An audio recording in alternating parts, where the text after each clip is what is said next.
नमस्कार आपनालोक सकलोके पुनर्बार स्वागतम नस्माई मजिद बंधुসকল बलगते चामक आज सन्धियार 7टा गुरुत्वपूर्ण खबर।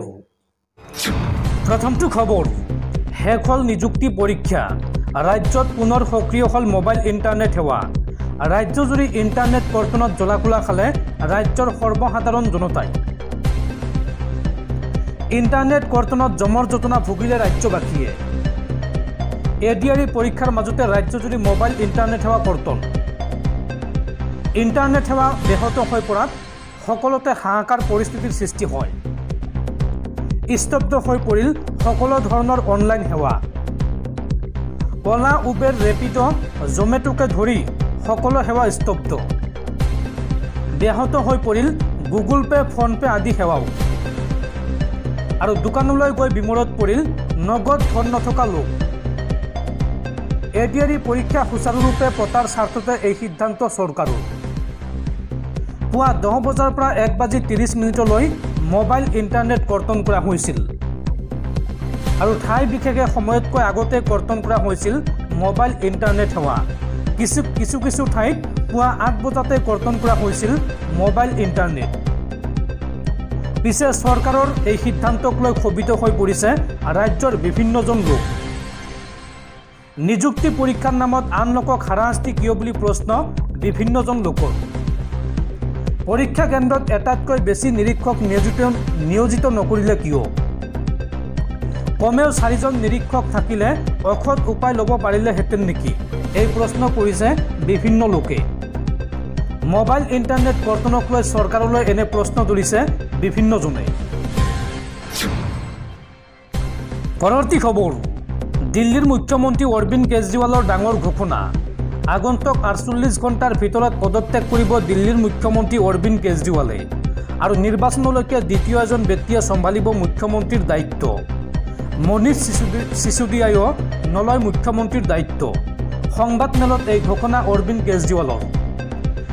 दिल्ली सरकारों बर्तमानर शिक्षामंत्री आतिशी मार्लेना अथवा अरविंद केजरीवालर पत्नी सुनीता केजरीवाल हब पारे परवर्ती मुख्यमंत्री। परवर्ती खबर অসমখন শৃংখল চলিহাৰ পৈতৃক সম্পত্তি নহয় সংঘৰ্ষ সৃষ্টি কৰিবলৈ উচতনিমূলক কথা কোৱা শৃংখল চলিহাক গ্ৰেপ্তাৰ কৰক অসম আৰক্ষীয়ে। শৃংখল চলিহাৰ সাম্প্ৰদায়িক তথা উচতনিমূলক মন্তব্যৰ পিছতে এইদৰে প্ৰত্যাক্ৰমণ কৰিছে অসম সংখ্যালঘু সংগ্ৰাম পৰিষদে। সংঘৰ্ষৰ সৃষ্টি কৰিব বিচৰা শৃংখল চলিহাক গ্ৰেপ্তাৰ কৰক অসম আৰক্ষীয়ে। আইন হাতত তুলি লোৱাৰ কথা কোৱা শৃংখল চলিহাৰ বিৰুদ্ধে ব্যৱস্থা লওক অসম আৰক্ষীয়ে। শৃংখল চলিহা এজন বিশৃংখল মানুহ। শৃংখল চলিহা যলৈকে যায় তাতে বিশৃংখল পৰিৱেশৰ সৃষ্টি হয়। অসমখন শৃংখল চলিহাৰ পৈতৃক সম্পত্তি নহয়। শৃংখল চলিহাই আবুল তাবুল কথা কোৱা বাদ দিয়ক। শৃংখল চলিহাই উচতনিমূলক মন্তব্য দিয়াৰ পৰা বিৰত থাকক। আমি আইন শৃংখলাৰ প্ৰতি সন্মান জনাই পৰিৱেশ বিনষ্ট নকৰোঁ। শৃংখল চলিহা কোম্পানীক ব্যৱহাৰ কৰি শান্তি সম্প্ৰীতি বিনষ্ট কৰিব বিচাৰিছে মুখ্যমন্ত্ৰী হিমন্ত বিশ্ব শৰ্মাই।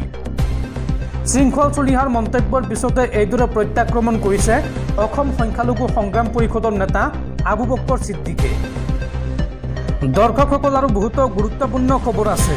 তাৰ আগতে আপোনাক জনাওঁ যে যদি আপুনি এতিয়ালৈকে এইটো ভিডিঅ'ত লাইক কৰা নাই তেন্তে এতিয়াই ভিডিঅ'টোত লাইক কৰি দিয়ক আৰু এনেকুৱা ধৰণৰ ভিডিঅ'সমূহ নিতৌ চাবলৈ চেনেলটো ছাবস্ক্ৰাইব কৰি কাষত থকা বেল আইকনটো প্ৰেছ কৰি ৰাখক। পৰৱৰ্তী খবৰ ৰাজ্য চলাবলৈ ধন নাই হিমন্ত চৰকাৰৰ। অহা 17 ছেপ্টেম্বৰত হিমন্ত চৰকাৰে পুনৰ ল'ব 500 কোটি টকাৰ ঋণ আৰু বৰ্তমান 1,55,000 কোটি টকাৰে ধাৰুৱা হৈ আছে ৰাজ্য চৰকাৰ।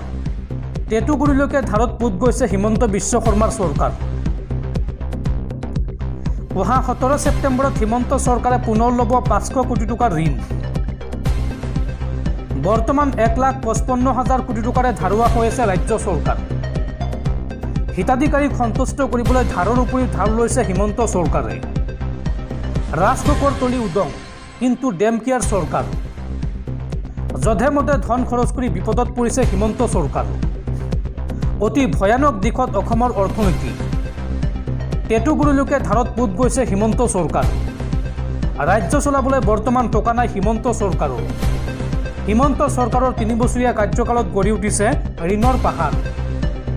এফালে আঁচনি ঘোষণা, হিতাধিকাৰী সৃষ্টি, আনফালে ধাৰত কক বকাইছে চৰকাৰ। প্ৰতিমাহে ধাৰ লৈ দেউলীয়া অৱস্থাৰ সৃষ্টি হৈছে চৰকাৰৰ।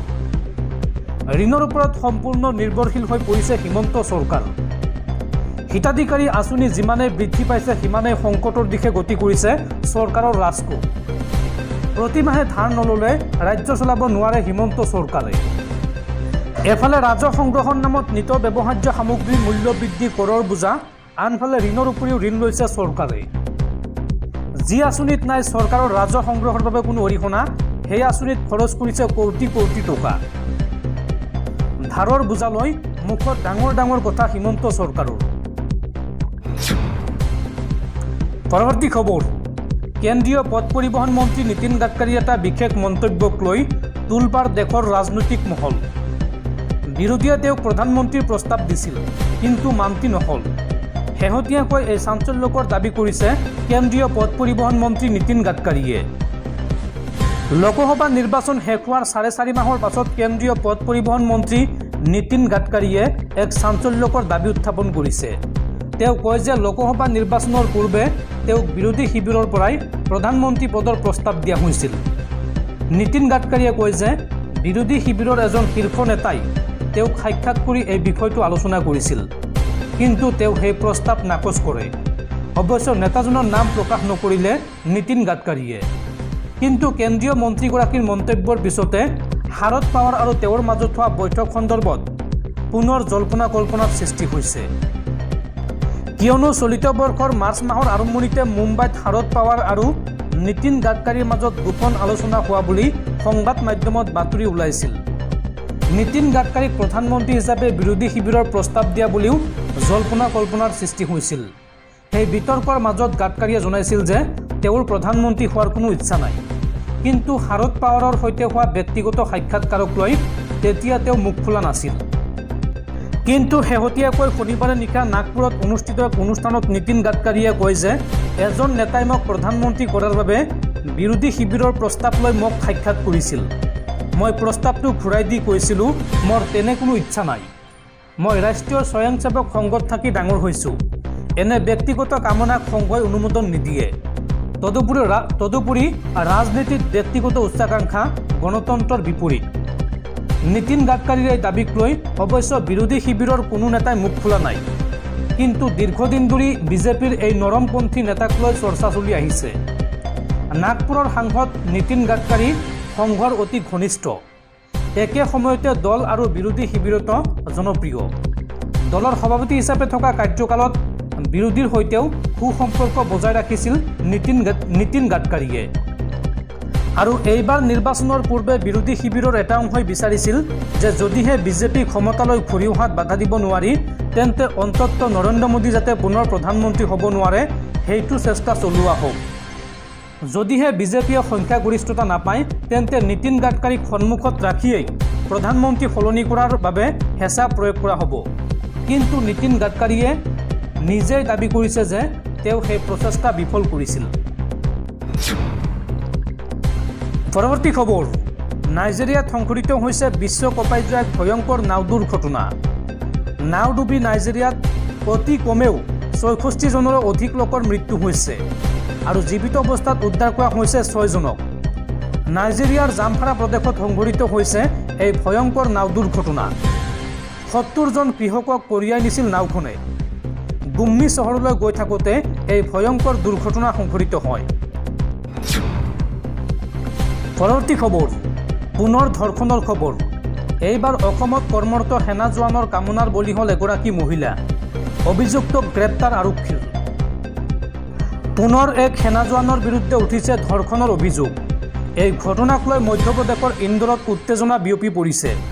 অভিযুক্ত জোৱানজনে যদিও অসমত কাম কৰি আছে, যোৱা শুকুৰবাৰে তেওঁ ছুটীত ইন্দোৰলৈ গৈছিল আৰু ইয়াৰ পিছতে মহানগৰীৰ এখন হোটেললৈ পূৰ্বতে চিনাকি মহিলা এগৰাকীক মাতি আনি ধৰ্ষণ কৰাৰ অভিযোগ উত্থাপন হয়। শনিবাৰে নিশা আৰক্ষীয়ে গ্ৰেপ্তাৰ কৰা অভিযুক্ত সেনা জোৱান সঞ্জয়ক। আৰক্ষীৰ সূত্ৰ অনুসৰি ৩৫ বছৰীয়া মহিলাগৰাকীক ইতিমধ্যে চিকিৎসালয়ত ভৰ্তি কৰোৱা হৈছে। ব্যক্তিগত অংগত গুৰুতৰভাৱে আঘাতপ্ৰাপ্ত হৈছে যদিও তেওঁৰ অৱস্থা সুস্থিৰ বুলি কোৱা হৈছে। শুকুৰবাৰে নিশা ইন্দোৰৰ এখন হোটেলত অভিযুক্ত সেনা জোৱানজনে মহিলাগৰাকীক ধৰ্ষণ কৰাৰ অভিযোগ উঠিছে আৰু ইয়াৰ পিছতে ভুক্তভোগীয়ে নিশা স্থানীয় মহিলা আৰক্ষী থানালৈ গৈ লিখিত এজাহাৰ দাখিল কৰে। এই ঘটনাৰ তদন্তৰ অন্তত আৰক্ষীয়ে গম পায় যে অভিযুক্ত সেনা জোৱানজনে মহিলাগৰাকীক বিগত 1.5 বছৰ ধৰি চিনি পাইছিল আৰু সেইবাবে অভিযুক্তই মহিলাগৰাকীক লগ কৰিবলৈ অসমৰ পৰা মধ্যপ্ৰদেশৰ ইন্দোৰলৈ আহিব বিচাৰে। পূৰ্বৰ চিনাকিৰ বাবে অভিযুক্ত সঞ্জয়ৰ মতে ইন্দোৰৰ হোটেলতো উপস্থিত হয় মহিলাগৰাকী আৰু তাতেই তেওঁক নিৰ্মমভাৱে নিৰ্যাতন কৰা হৈছিল। মহিলা আৰক্ষী থানাৰ ভাৰপ্ৰাপ্ত বিষয়া কৈশলা চৌহানে কয় যে যেতিয়া ভুক্তভোগী মহিলাগৰাকী আমাৰ ওচৰলৈ আহিছিল তেতিয়া তেওঁ যন্ত্ৰণাত কান্দি আছিল আৰু ইতিমধ্যে অভিযুক্ত সেনা জোৱানজনক গ্ৰেপ্তাৰ কৰা হৈছে।